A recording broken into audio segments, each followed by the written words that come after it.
Short-term rental hosts, new and old, suffer from the age-old problem of shiny object syndrome. Today, we are going to talk about KISS. Not those guys. We're going to talk about keeping it simple, stupid, or silly if you can't handle stupid, and how to keep your short-term rental business simple and easy for you and for your guests. What's up, guys? Welcome back to Airbnb ABCs. I'm super happy to have you guys here as usual. If you're new here, hit the subscribe button down below. You don't miss anything that I put out for short-term rentals and Airbnbs and VRBOs. But today we're going to talk about how the short-term rental industry in general is a relatively young industry. It's not like long-term rentals that have basically been going on since the beginning of time.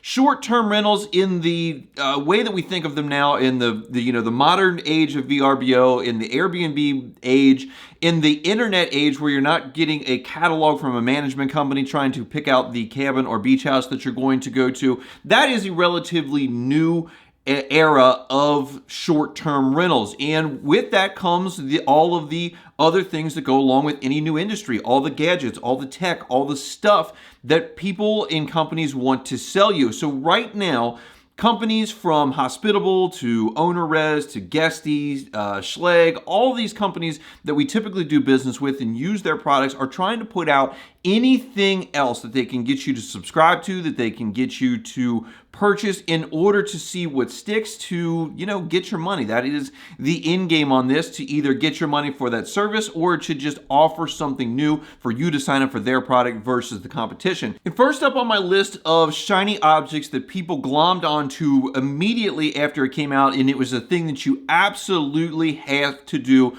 are custom codes for your smart locks. Now, I really like smart locks. We use the Schleg code universally throughout our Smokies cabins. It is easy to add or delete codes as necessary. You can assign up to 100 codes to these things, so it is very easy to separate, like your cleaner's codes, your maintenance codes, your guest codes, and whatever. But what you can do with some of these programs like Hospitable and Guesty and many others is that you can create custom codes that are usually the last 4 digits of your guest's phone number, and that will be their code for the time that they're there. And this, on the surface, this sounds like a great thing. And if everything worked exactly right, this would be a really good thing because it makes them custom to the guests. It's easy for them to remember because it is their phone number. And then they are time-based codes, so you don't have to worry about people checking in too early. You don't have to worry about them coming back after they have left. And there is this air of security, as if the people having your door codes are going to come back and rob you or do something that is nefarious or not necessarily good. This is where you can really just blow up your first impression on your guests, because there are a lot of malfunctions on these custom generated codes that come through these management softwares. And I want you to set this up in your mind by doing this. Imagine that you have just drove 5 to 10 hours and your kids are screaming in the car. The traffic's been insane. If anyone's been to Gatlinburg in the height of the season, traffic is insane. Maybe you have car trouble. Maybe you had a flat. Your air conditioning is out. You're fried. Like, you are just done with this entire trip so far. It's 90 degrees out with 90% humidity, which it gets often in the Smokies. It gets that way at the beach. All of a sudden, you're typing in the code that the host provided, said it was a custom code for you, or maybe they didn't say that, but it doesn't work. And you type it in again and it doesn't work. And now you have to contact the host and they're not getting back with you right away. And you're losing your mind. And the guest is now turbo pissed before they even step inside and can start picking apart the little minor imperfections of your otherwise absolutely perfect cabin. This is not a hypothetical situation. I hear about this happening. I hear about some sort of code malfunction probably about every 2 weeks in the owners groups that I'm in, at every 2 weeks minimum. And it's always the same thing. My code didn't generate, the code didn't pick up the right number, the code has wrong times, and it's just a thing that happens all the time, and this is one of these shiny objects that people say that you absolutely have to have for security and all that, and that often causes problems. The reason that it causes problems is there are just far too many failure points. VRBO and Airbnb pulling the right number from the person's cell phone. Maybe they're using a different phone number to make the reservation. Maybe they didn't get it right. It doesn't matter. They could pull the wrong number somehow. Then there is the matter of getting that phone number to Hospitable. And oftentimes, and Hospitable is the property management system I use. It may be Guesty, it might be OwnerRez. Oftentimes, I see that Hospitable and Schlage are having issues integrating their software, and so that there are not codes being generated. And if you are not looking at Hospitable, you wouldn't know this. Then there is the issue of Hospitable sending it to the lock server sending it to the physical lock, and then setting that code. And that takes for granted any internet or power failures in any of those different transfer points along the way. And if you're in the Smokies, you know that power goes out pretty regularly. Internet goes out reasonably regularly.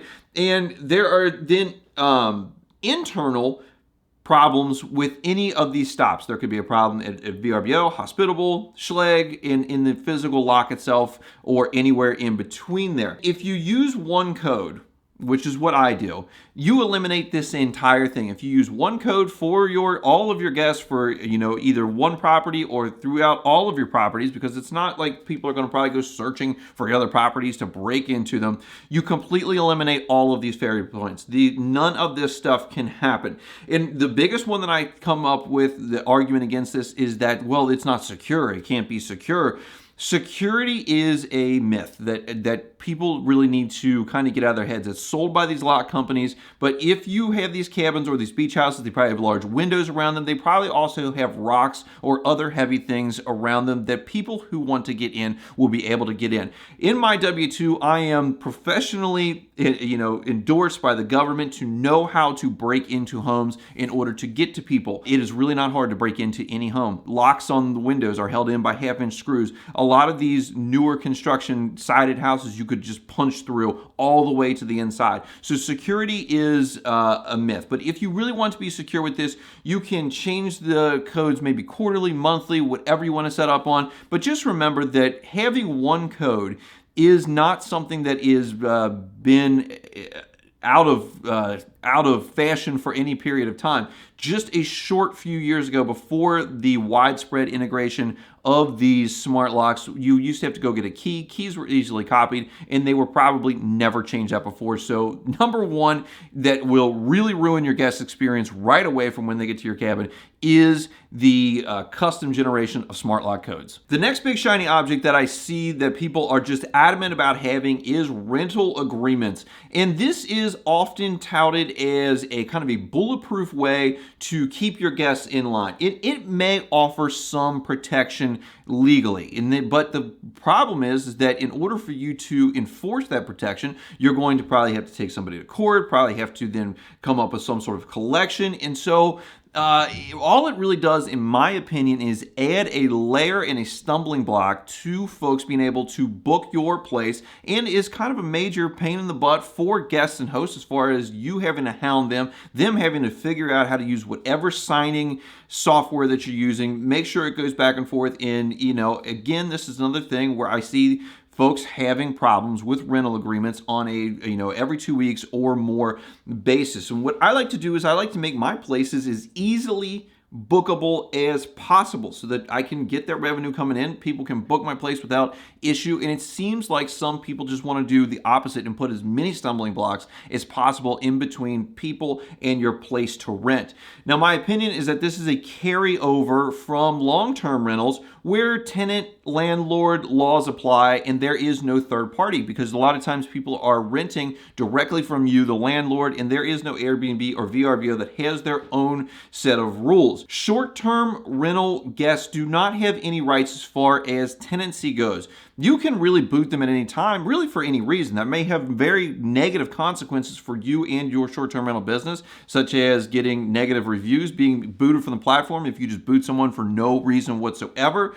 But you can then even still go after them for damages with or without a rental agreement. If someone causes you harm or damage or loss, you can go after them just as easily if you had a rental agreement as if you don't. Now, as far as rules and regulations for that these things usually spell out, the platforms already spell out their responsibilities for hosts and for guests, and really are unlikely to take into account any of your rental agreement items that you have listed in there, especially Airbnb. VRBO does have a spot where you can upload your rental agreement, and they may take that into account, being that they kind of endorse that. Airbnb does not, and I don't think that there is any way that Airbnb is really going to take your rental agreement into account in any sort of disagreement between you and your guests. The biggest thing that I find with rental agreements is that there are few, if any, accounts of rental agreements saving the day for people, saving them from the terrible guests, being able to recover large amounts of money without having to take legal action or anything like that. And it causes far more problems, in my opinion, from what I have seen. Also, folks that do these rental agreements, because someone out there told them that they had to because they were getting started in short-term rentals, they have no idea what they're going to do, and they're totally unprepared for when someone does not follow the rental agreement, especially if they just will not sign it from the beginning. I see people asking this all the time. What do I do now that they don't sign? Those are things that you're going to have to come up with in advance to be ready to handle these situations. And other than not giving someone the code to get in the door or canceling their booking, which will give you a major negative on the platforms, VRBO and the Airbnb, there really isn't a whole lot of recourse that you have. And so you're sort of stuck between a rock, a hard place, and a granite place. So overall, rental agreements make my guests have a harder time booking, and it's more work for me and them with very little upside. So I do not use rental agreements, and I do think that they are like sort of a shiny object that people get sucked into that's going to essentially solve all of their guest issues, but usually it's just a bigger pain in the butt for the host. Now, in the same vein of keeping it simple, you want to do the same when you are responding to reviews. Now, there are usually people that are coming to ask questions about how to respond to a negative review far more often than there are people who are looking for advice on how to respond to a positive review. Positive reviews usually are glowing for your place. You say, thank you, I'm glad you guys had a great time, come back and see us, et cetera, something like that. But people tend to want to go nuts on the bad ones. And the biggest thing about this is, again, keep it simple, short and sweet, okay? Bad reviews on great properties are usually one of two things. Either something really unexpected has happened and they really did have a bad experience because of it. There was probably no way that you could foresee or do anything about it, and it's just the way that it is. On those, you just apologize. You say, I'm sorry that this happened. We're fixing it so that other people that come along can see that this isn't the way that you do business. The other thing that you end up having are the Karens, and I apologize if there's any reasonable Karens out there. It's just in the parlance of our time. In the parlance of our times, They may have all sorts of things going on during their trip that have nothing related to your particular property. Maybe their kids were being bad and it was just a miserable trip. Maybe the spouses were fighting. And so now they are going to take it out on you. For example, we have had reviews in the past that mention things that were totally out of our control and are just to be expected when you're in the mountains in nature. Like, for example, there were quite a bit of carpenter bees one time when we had when it was the season for carpenter bees. Nothing was mentioned about it to us during their stay, and so all we put on there, we could have went on and on about how it's carpenter bee season, how you're outdoors, how it's the mountains, how it's this, short and sweet. I said something like, our pest control handles that. I wish we could have been notified. We could have sent them over there to deal with that. It will be treated in the future. Something along those lines, very simple, so that you don't sound like you're trying to argue with this guest. You just say, we weren't notified about it, essentially, and it's going to be taken care of. Responding to reviews in a short and simple way is a big time super host, premier host type of thing. It shows that you know what you're doing and that you are not going to be rattled by the one or two bad reviews that you're going to get out of hundreds. Now, there are hundreds and hundreds probably of shiny objects that I could continue to drone on for, and this video might be a couple hours long, but there's just a few more that I want to point out very quickly because they do come up, and it will become a major problem for you if you go down these shiny object rabbit holes, so to speak. The biggest one out of these kind of lesser minor ones is banking, and a lot of folks are flocking to these online banks that offer nearly every sort of service. They can separate this, they can do things by percentages, and they offer almost any service except the one that is most important, and that is customer service. When something goes wrong, not if, but when something goes wrong with your bank, you are going to be much better off talking to a person face to face than hearing about how important your call is to them for the 1000th time in between the terrible hold music. We had an issue where we had a $600 discrepancy that the bank was holding on to that was ours.